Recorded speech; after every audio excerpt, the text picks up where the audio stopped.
На пратениците им истече рокот. Синдикатите излегуваат на блокади. Идниот вторник прво пред собранието, потоа следи бизнисот, односно коморите и организацијата на работодавачи. На крајот ќе ја блокираат владата. Првиот човек на ССМ Трендафилов соопшти дека рокот кој им се даде на пратениците да го променат законот за минимална плата за да скокне на 600 евра, а сите останати да се зголемат за најмалку 100 евра, помина. Па поради тоа синдикатите влегуваат во втората фаза од борбата за повисоки примања на работниците.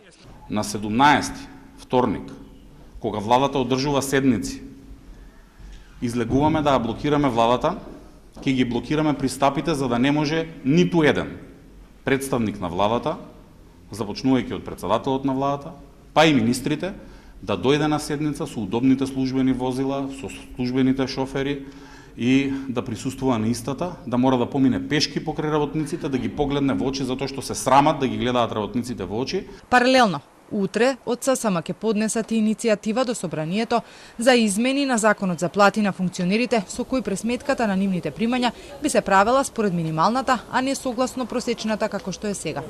Им даваме можност да покажат, за да не овозможат зголемување дополнително на инфлацијата во Македонија со енормните нивни плати, да ги намалат нивните плати за 40% само со измена на оваа одредба во законот.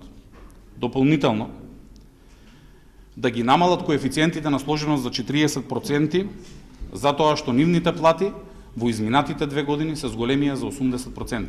Доколку и по ова не се слушне гласот на работниците, од ССМ одат на генерален штрајк, а не се исклучува можноста и од уште еден голем протест.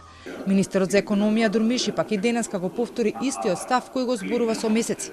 Ако падне договор меѓу синдикатите и работодавачите, тие ќе излезат во пресрет. Ние сме таму да им излеземе на пресрет на двете страни. Имате го предвид дека ние ја гледаме целата слика. Но уште многу одамна синдикатите и работодавачите се договорија за повисок минималец од законскиот, а за разликата државата да ги покрие одреден период при донесите.